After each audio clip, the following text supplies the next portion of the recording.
Lodi dynasty के founder कौन है और कैसे वो इस डायनेस्टी को भारत में स्टैब्लिश करते हैं। ठीक है, उनका नाम है बहलुल लोडी। नॉर्थ इंडिया है, नॉर्थ इंडिया पे मेनली रूल किया था। ठीक है, इसमें कोई इम्प्रूवमेंट देखने को मिलता है। ठीक है, सेंट्रल एशिया से एक व्यक्ति आया बाबर और अपने आप को स्टैब्लिश कर लिया, जिसके पास लाखों की संख्या में आर्मी।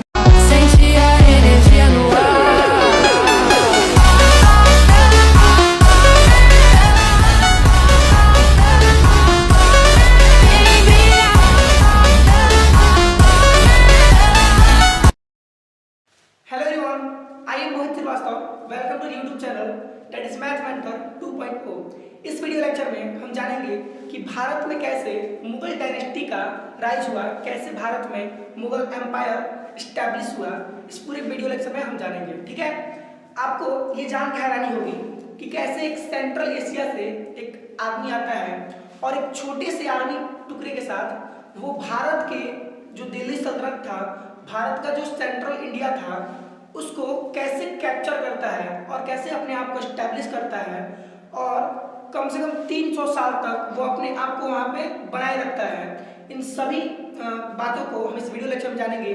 ठीक है, और इस वीडियो का जो थीम है कि कैसे भारत में मुगल आए और मुगल आने से पहले भारत कैसे था, मतलब कि भारत का जो एथनिक कंपोजिशन था वो बिफोर मुगल एम्पायर कैसे था, उस चीज को हम इस वीडियो लेक्चर में जानेंगे।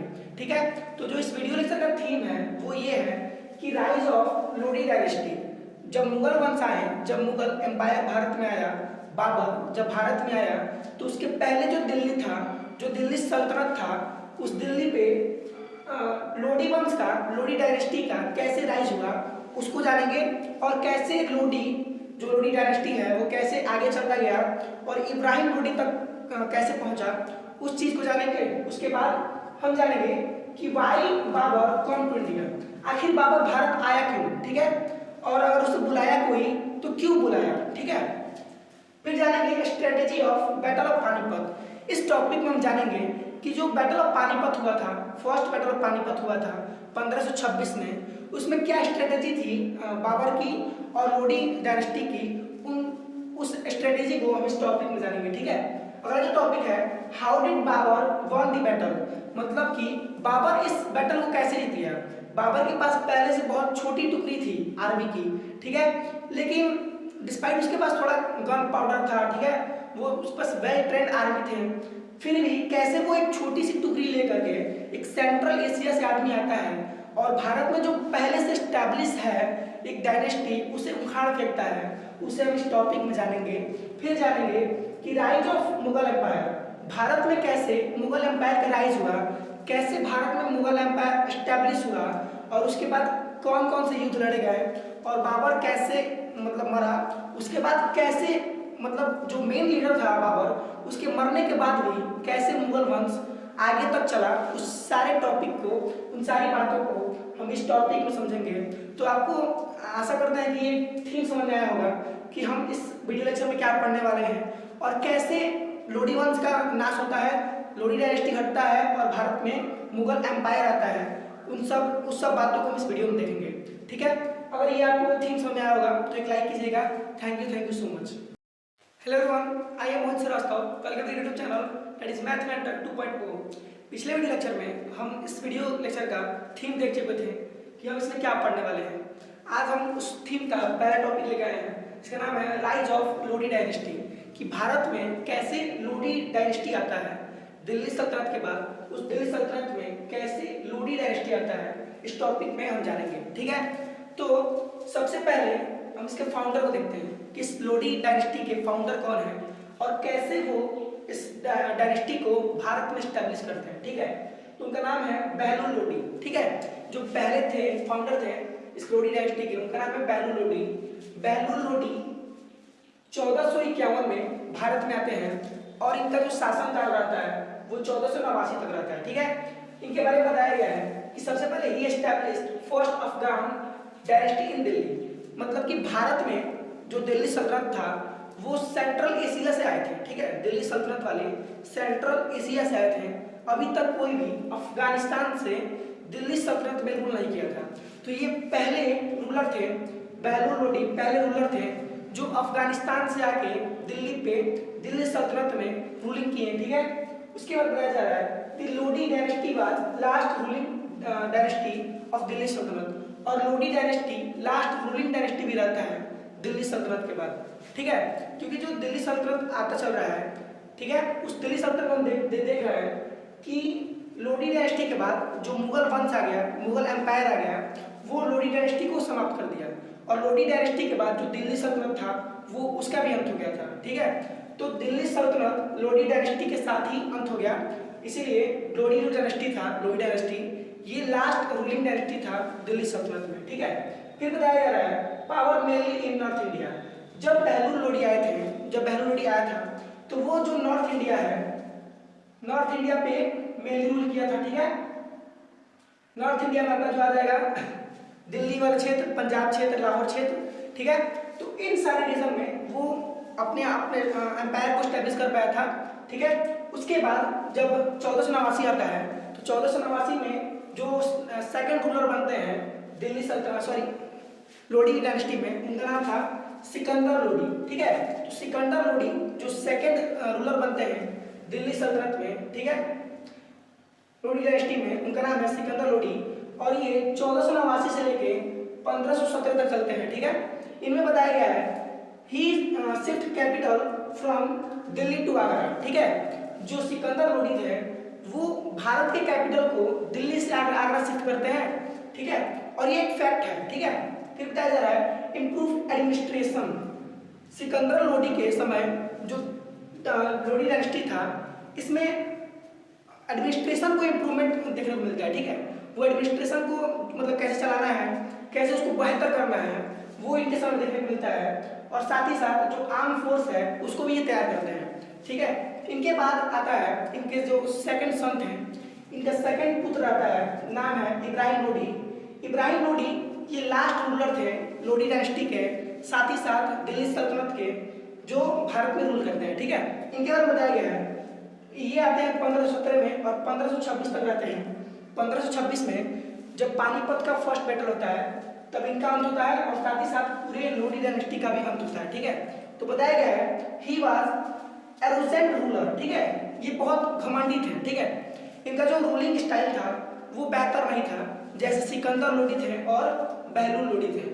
बहलूल लोडी और सिकंदर लोडी अपने आप को स्टैब्लिश करने में लगे थे, ये अपने आप को और अपने डायनेस्टी को स्ट्रेंथन कर रहे थे, लेकिन इब्राहिम लोडी के पास वैसा स्किल पावर नहीं था कि वो अपने आप को और डेवलप कर सके, ठीक है। That's why the governor were hate him, ठीक है। इसी की वजह से जो गवर्नर्स थे, जैसे कि लाहौर के जो गवर्नर थे, उनका नाम दौलत खान लोडी, आगे पढ़ेंगे, ठीक है। और भी गवर्नर थे जो इनसे हेट करते थे, इनसे नफरत करते थे, और वो चाहते थे कि इस दिल्ली सल्तनत में, इस लोडी डायनेस्टी में एक नया रूलर बने जो हमको छूट दे। मतलब ये जो गवर्नर थे उनसे बहुत नफरत करते थे, उनसे अलग रहते थे, ठीक है। तो ये इब्राहिम लोडी मतलब नेचर से भी ये इंसान अच्छा नहीं था, ठीक है। तो इसीलिए इसको हटाने के लिए, इनको हटाने के लिए, इब्राहिम लोडी को हटाने के लिए दौलत खान लोडी जो इनके अंकल थे वो बाबर को कॉल करते हैं, ठीक है।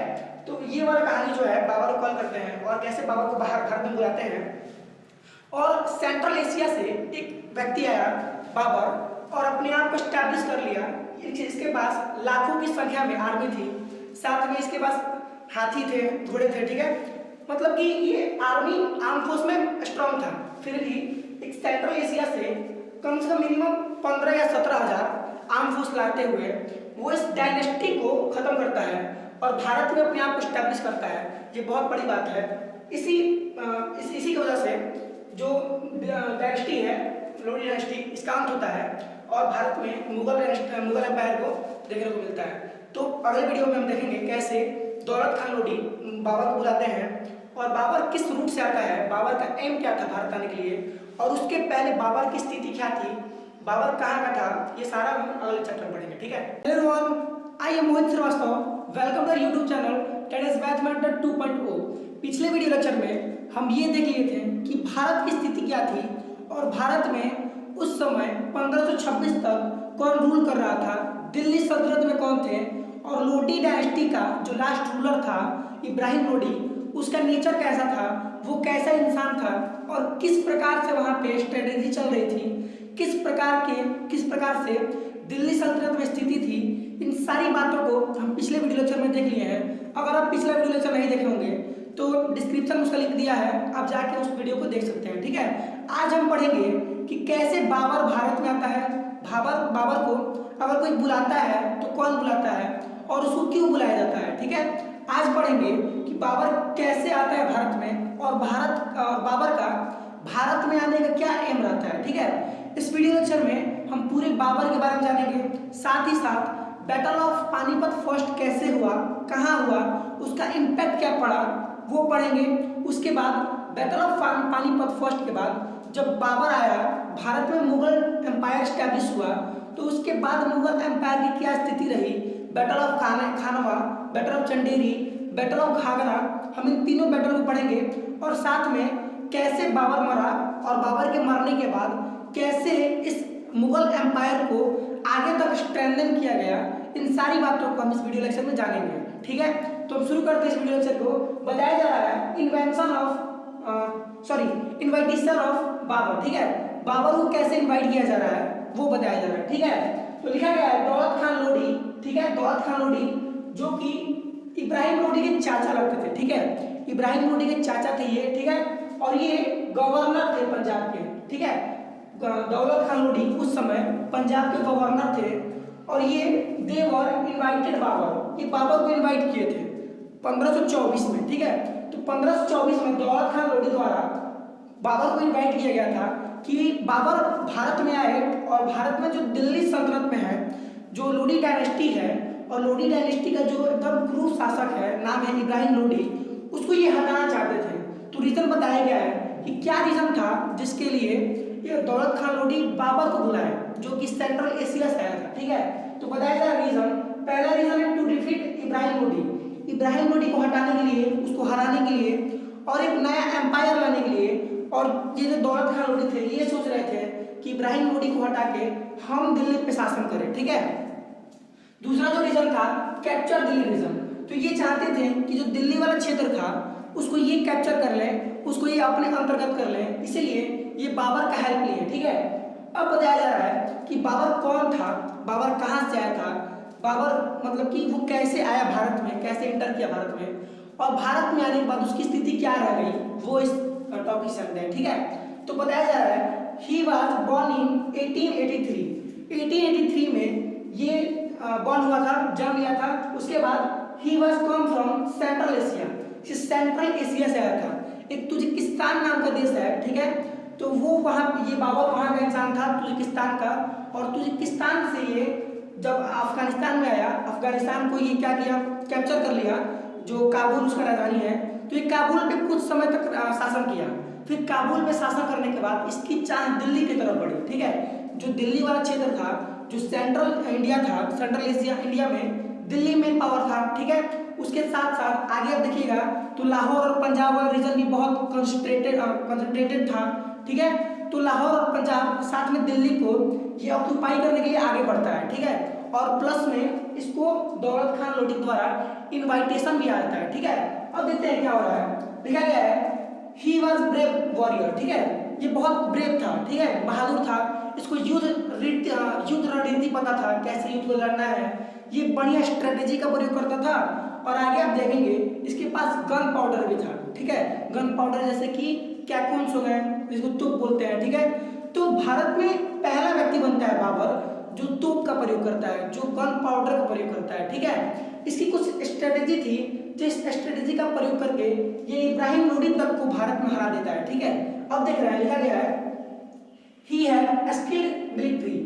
अगर आपके पास बहुत बड़ी संख्या में मिलिट्री हो तो वो मैटर नहीं करता, अगर आप स्ट्रांग है तो, मतलब कि अगर आपके पास जो मिलिट्री है वो चाहे कम संख्या में हो, लेकिन अगर वो स्किल है, उसके पास स्किल्ड है, उसके पास तरीका है कैसे लड़ना है, स्ट्रेटेजी बढ़िया है, तो वो कम आर्मी को लेकर भी एक बड़ा युद्ध जीत सकता है, जो बाबर के अंदर था। तो बाबर की जितनी भी आर्मी थी वो स्किल्ड थी। ठीक है, अब देखिए he wanted to capture Delhi India, ये भी भारत को कैप्चर करना चाहता था, दिल्ली पे रूल करना चाहता था। ठीक है, अब देखिए आप इतना कहानी सुनने के बाद आपको यही लगा होगा कि जो मेन कारण था बाबर को बुलाने का और भारत में मुगल एम्पायर को स्टैब्लिश करने का वो कहीं ना कहीं इब्राहिम लोदी को लेकर निकल रहा है। और अगर दौलत खान लोदी द्वारा इन्विटेशन नहीं गया होता तो शायद आज भारत में मुगल एम्पायर नहीं होता और भारत में कोई भी मुगल शासन का व्यक्ति नहीं आता। ठीक है, तो कहीं ना कहीं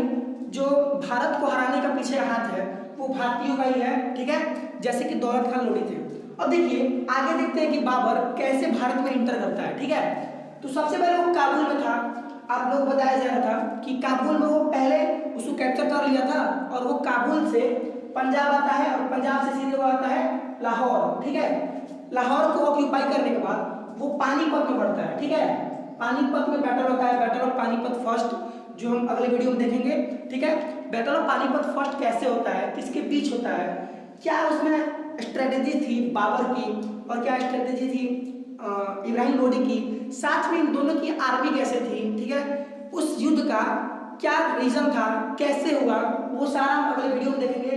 और जब battle of Panipat first battle of Panipat Babur जीत जाता है तो उसके बाद कैसे वो दिल्ली को ऑक्यूपाई करता है, दिल्ली पे शासन कैसे करता है, कैसे भारत में मुगल एम्पायर को स्टैब्लिश करता है, इन सारे बातों को हम अगले वीडियो में देखेंगे। तब तक ये साइन अप करते हैं। तो अब तक हम देख लिए हैं कि भारत में बाबर कैसे आया। ठीक है, और बाबर जब पानीपत तक आया तो कैसे जो बैटल ऑफ फर्स्ट पानीपत है वो कैसे स्टार्ट होता है, किसके बीच होता है, क्या स्ट्रेटेजी थी, किस प्रकार की आर्मी थी वहाँ की। ठीक है, और ये युद्ध कितना देर तक चलता है, इसका इम्पैक्ट क्या निकलता है, ये सारा बात हम इस वीडियो लेक्चर में देखते हैं। ठीक है, तो बताया जा रहा है बैटल ऑफ पानीपत। ठीक है, ये बैटल ऑफ पानीपत लड़ा गया था। Battle of Panipat fought on 21 अप्रैल इन 1526। ठीक है, 21 अप्रैल को 1526 में ये बैटल लड़ा गया था। ठीक है, ये बैटल बाबर और इब्राहिम लोदी के बीच में लड़ा गया। ठीक है, अब देखिए क्या होता है, बाबर के पास जो एबिलिटी थी वो बताया जा रहा है कि बाबर के पास 12 से 15,000 सोल्जर था। ठीक है, वहीं इब्राहिम लोदी के पास 1 लाख सोल्जर थे। ठीक है, और बताया जा रहा है कि बाबर के पास जो 15 से 12,000 आर्मी थे वो हाईली ट्रेंड आर्मी थे, बहुत ट्रेंड थे, उनको कैसे युद्ध में लड़ना है पूरा उनके पास ज्ञान था। ठीक है, वो बहुत स्किल्ड थे। लेकिन इनके पास बताया जा रहा है 1000 वॉर एलिफेंट था। ठीक है, इब्राहिम लोदी के पास 1000 वॉर एलिफेंट थे। ठीक है, 1 लाख की आर्मी थी और उसके पास बाबर के पास 12,000 से लेकर 15,000 तक आर्मी थे जो कि हाईली स्किल्ड थे। ठीक है, फिर बताया जा रहा है कि जो बाबर था वो आर्टिलरी का प्रयोग करता था। आर्टिलरी क्या होता है, आर्टिलरी का मतलब होता है गन्स पाउडर। ठीक है, जैसे कि कैनन्स हो गया और गन्स हो गए, मतलब कि तोप और बंदूक। ठीक है, तो जो बाबर था वो तोप और बंदूक का प्रयोग करता था। ये क्वेश्चन भी आता है और एक फैक्ट भी है कि भारत में सबसे पहले गन पाउडर का प्रयोग कौन किए, भारत में सबसे पहले गन पाउडर कौन लाया था, तो बाबर और मुगल भारत में सबसे पहले गन पाउडर का यूज किए। ठीक है, फिर बताया जा रहा है शी यूज्ड तुगलुमा स्ट्रेटेजी। ठीक है, जो बाबर था वो तुगलुमा स्ट्रेटेजी को प्रयोग करता था क्योंकि ये तुगलिस्तान का था। ठीक है, बाबर तुगलिस्तान का था और तुगलिस्तान में जो तुगलुमा स्ट्रेटेजी था वहाँ का स्ट्रेटेजी प्रयोग करता था। वहीं पे जो इब्राहिम लोदी थे, इब्राहिम लोदी ट्रेडिशनल मेथड से फॉलो करते थे। ठीक है, ये ट्रेडिशनल जो मेथड होता था, मतलब पिछले समय में जैसे लड़ते थे लोग उसी प्रकार का इनका रणनीति था। ठीक है, उसी प्रकार का स्ट्रेटेजी का प्रयोग करते थे। लेकिन बाबर तुगलुमा स्ट्रेटेजी प्रयोग करता था जिसमें कुछ चैम्बर्स होते थे। ठीक है, जिसको बोलते थे राइट विंग, लेफ्ट विंग और सेंटर और बैकवर्ड। ठीक है, तो बाबर इसका प्रयोग करता था जिसे हम यहाँ पे दिखाए हैं कि बाबर क्या होता था, सेंटर में आता था और एक तरफ रखता था लेफ्ट विंग, एक तरफ रखता था राइट विंग। ठीक है, और सामने रखता था रिजर्व्स को। रिजर्व्स में वो रहते थे जो मतलब कि तोप हो गया, कैनन्स मतलब कैनन्स हो गया और जिसके पास गन पाउडर रहता था। ठीक है, जो भी मतलब कि बंदूक लिया रहता था, तोप लिया रहता था, वो रहते थे आगे और लेफ्ट विंग राइट विंग में सोल्जर रहते थे। ठीक है, और पीछे में कुछ कवर देने के लिए सेंटर में भी बहुत सारे आर्मी रहते थे। ठीक है, वहीं जो इब्राहिम लोदी का है वो फ्रंट में रखते थे सोल्जर को। ठीक है, और उसके जो सामने थे वो एलिफेंट रहा करते थे। ठीक है, हाथी रहते थे, जो लड़ाकू हाथी होते हैं वो रहते थे। ठीक है, और पीछे उनको कवर देने के कुछ आर्मी रहते थे और सेंटर में भी यही रहते थे। ठीक है, इब्राहिम लोदी। तो यहाँ पे क्या हुआ, इस युद्ध में ये हुआ था कि जो बाबर था, बाबर को पता था अगर ये बैटल ऑफ पानीपत को, मतलब ये युद्ध चल रहा था, ये युद्ध 4-5 घंटा तक चलता है, ठीक है। इनको पता था बाबर को कि अगर ये युद्ध ज़्यादा लंबा चला तो ये हार जाएगा, ठीक है, क्योंकि इसके पास आर्मी बहुत कम थी, ठीक है, और एक छोटी सी टुकड़ी आर्मी का लेके वो इतने बड़े आर्मी से, इतने बड़े एम्पायर से, डायनेस्टी से वो नहीं लड़ पाता, ठीक है। तो बाबर को ये पता था कि ज़्यादा देर तक हम युद्ध को नहीं लड़ पाएंगे, हम हार जाएंगे, ठीक है। तो ये क्या करता है, गन पाउडर का उपयोग करता है और जल्दी से कैसे भी करके युद्ध को खत्म करना चाहता है, ठीक है। तो ये क्या किया, जब इसका गन पाउडर था, तोप था, जब ये तोप का प्रयोग करना शुरू किया तो इब्राहिम लोदी के पास जो हाथी थे वो अपना संतुलन खोल दिए, ठीक है, और हाथी को जब आवाज़ मिला तोप का तो वो डर के मारे पीछे भागना शुरू किया, ठीक है। और वो जब पीछे भागे तो इब्राहिम लोदी के ही आर्मियों का नाश हुआ, ठीक है, उन्हीं को मतलब कि हानि हुई और इब्राहिम लोदी के बहुत सारे आर्मी मारे गए। और अंत में क्या होता है कि जो बाबर थे, बाबर क्या किया, इब्राहिम लोदी को हरा दिया इस बैटल में। और देखिए ये जो बाबर था या ये तुर्किस्तान जो भी थे, तुगलिमान जो स्ट्रेटेजी था इसमें ये होता था, अगर किसी के खिलाफ युद्ध लड़ा जा रहा है और अगला आदमी युद्ध में हार जा रहा है तो उसके सर को काट दिया जाता था, ठीक है।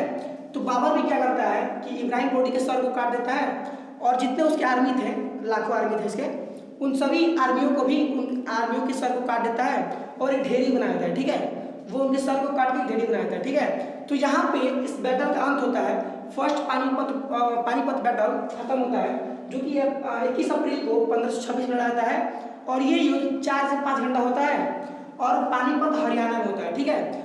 इस युद्ध में बाबर जीतते हैं और यहीं से हमको दिल्ली में और पानीपत में, मतलब कि सेंट्रल इंडिया में मुगल एम्पायर को देखने को मिलता है और इन्हीं के साथ भारत में मुगल एम्पायर स्टार्ट होता है, ठीक है। और बाबर वो फर्स्ट एम्पायर बनते हैं मुगल एम्पायर में जो इसको एस्टैब्लिश करते हैं, ठीक है। ये था इसका इम्पैक्ट। अब जानते हैं कि क्या बाबर भारत में आने के बाद, अपने आप को दिल्ली में एस्टैब्लिश करने के बाद वो सेफ है कि नहीं है, ठीक है। तो भारत में जब बाबर आया तो उसको बहुत सारे चैलेंजेस को फेस करना पड़ा, जैसे कि राजपूताना थे, ठीक है, राजपूताना में राणा संगा थे, ठीक है, बहुत सारे मतलब कि राजपूताना थे और भारत के मतलब कि नेटिव जो किंग थे वो इसको अपोज कर रहे थे बाबर को, ठीक है। तो बाबर आके भारत में आया तो उसको 3 मेन युद्ध लड़ना पड़ा जो कि राणा संगा के साथ हुआ, ठीक है, जो खानवा का युद्ध कहा जाता है, साथ में ये चंदेरी का युद्ध लड़ा और घाघरा का युद्ध लड़ा, ठीक है।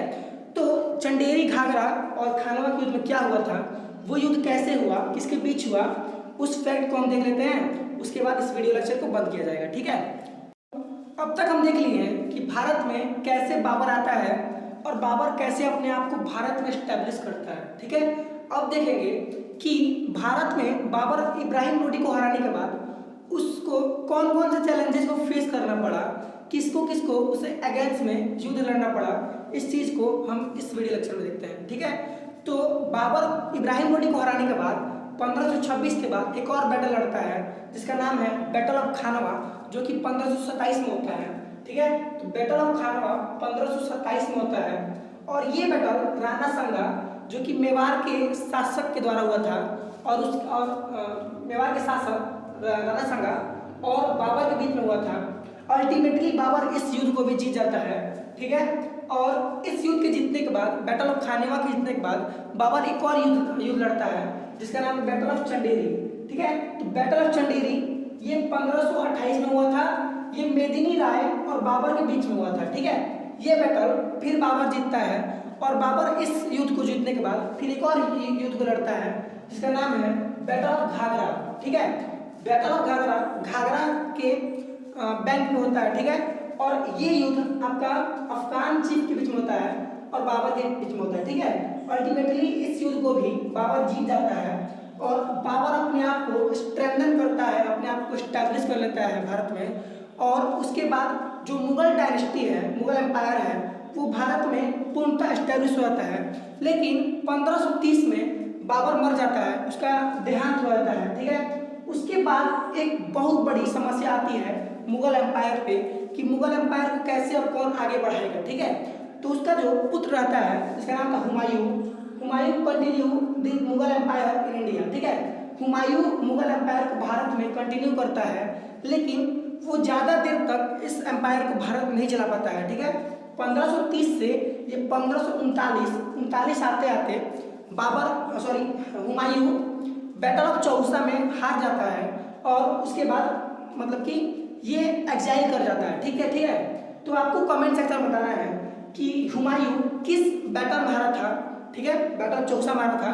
तो बैटल ऑफ चौसा कब हुआ था ये आपको बताना है। ठीक है, और अब कमेंट में बताना है कि बैटल ऑफ चौसा किसके बीच हुआ था और इसका इम्पैक्ट क्या पड़ा, और हुमायूं कैसे अपने आप को कब एस्टैब्लिश किया भारत में, और फिर कब मतलब कि हुमायूं आया भारत में और इस मुगल एम्पायर को स्ट्रेंथन किया, जो कि आपका 1757 तक के देखने को मिला। ठीक है, 1857 तक देखने को मिला। ठीक है, तो आशा करते हैं आपको ये वीडियो देखने में अच्छा लगा होगा और ये वीडियो आपको थोड़ा सा हेल्प किया होगा तो लाइक कीजिएगा। ठीक है, और आपको कोई भी समस्या है या कोई भी आपको जो टॉपिक देखना है, पढ़ना है, उस टॉपिक को आप कमेंट सेक्शन में बताइएगा और जितना हो सके उतना वीडियो को शेयर कीजिएगा, लाइक कीजिएगा।